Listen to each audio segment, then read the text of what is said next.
எந்த சட்டம் 6 கமிஷனர்களை கொண்ட வாரியமும் இந்திய விவகாரங்களை கவனித்துக் கொள்ள ஒரு தலைவரையும் நியமிக்கலாம்னு எந்த சட்டம் சொன்னுச்சு அப்படின்னா பிட் இந்திய சட்டம் தான் சொன்னுச்சு. இது முத கொஸ்டின். ஓகேவா? ரெண்டாவது கொஸ்டின் வந்து இந்திய அரசியலமைப்பு நிர்ணய சபையை யாருடைய முன்மொழிவின் அடிப்படையில் ஏற்படுத்தப்பட்டது? கிறிஸ் தூதுக்குழுன்னு சொல்லுவாங்க. கிறிஸ் மிஷனோட அந்த தூதுக்குழு வந்துதான் இந்திய நிர்ணய சபையை ஏற்படுத்துவாங்க. ஓகேவா? வந்து மூணாவது கொஸ்டின்.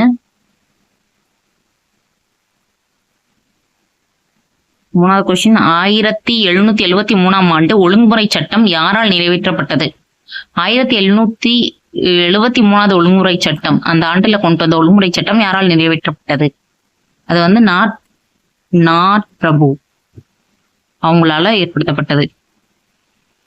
ஒழுங்குமுறை சட்டம் உச்ச நீதிமன்றம் எந்த இடத்தில் அமைக்கப்படும் என கூறியது? ஒழுங்குமுறை சட்டம் ஒழுங்குமுறை சட்டத்துல உச்ச நீதிமன்றம் எந்த இடத்துல அமைக்கப்படும் அப்படின்னு கூறினாங்க அப்படின்னா வில்லியம் கோட்டை, அதுலதான் அந்த இடத்துலதான் உச்ச நீதிமன்றம் அமைக்கப்படும்னு ஒழுங்குமுறை சட்டத்துல சொன்னாங்க. ஓகேவா? 5வது கொஸ்டின்.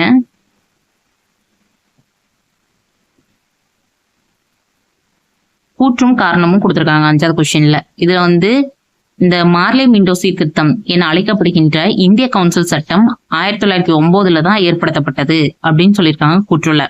கூற்று கரெக்டா அப்படின்னு கேட்டா கரெக்ட். இப்ப காரணம் வந்து அதுக்கான காரணம் கர்சன் பிரபுவின் ஏகாதிபத்திய போக்கு, தன்னிச்சையான ஆட்சி, இந்தியர்களிடம் கொண்ட இரக்கமின்மை மற்றும் இந்திய மக்களின் நியாயமான வேண்டுகோளை நிறைவேற்ற தவறிய 1892ஆம் ஆண்டு சட்டம் அப்படின்னு காரணம் கொடுத்திருக்காங்க. இதுக்கு அதுக்கும் சம்பந்தம் இருக்கா? இல்ல. அப்ப காரணம் தவறு. இப்ப 6வது கொஸ்டின் போய் பார்க்கலாம். 6வது கொஸ்டின்ல என்ன சொல்லியிருக்காங்கன்னா இந்தியாவில் கிழக்கிந்திய கம்பெனி ஆட்சியை முடிவிற்கு கொண்டு வந்த சட்டம் எது? எந்த சட்டம் கொண்டு வந்திருப்பாங்க? 1858ஆம் ஆண்டு இந்திய கவுன்சில் சட்டம் தான் கொண்டு வந்திருப்பாங்க. ஓகேவா? அடுத்து 7வது கொஸ்டின். 1946இல் ஆங்கிலேயர்களால் நியமிக்கப்பட்ட அமைச்சரவை தூதுக்குழுவின் உறுப்பினர்கள் எத்தனை பேர்? எத்தனை பேர் இருப்பாங்க அப்படின்னா 3 பேர் தான் இருப்பாங்க.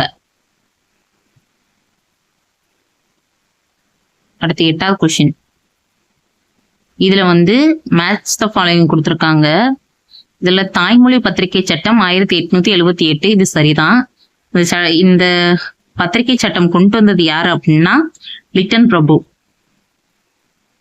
இந்திய பல்கலைக்கழக சட்டம் 1904, இந்த சட்டத்தை கொண்டு வந்தது யாரு அப்படின்னா கர்சன் பிரபு. இந்திய ஆட்சி சட்டம் 1909, இந்திய ஆட்சி சட்டம் 1909 யார் கொண்டு வந்தா அப்படின்னா இது வந்து மின்டோ பிரபு தான் கொண்டு வந்திருப்பாரு. ரவுலட் சட்டம் 1919 வந்து ஜேம்ஸ் போர்ட் பிரபு வந்து கொண்டு வந்திருப்பாரு. ஓகேவா? அவ்வளவுதான்.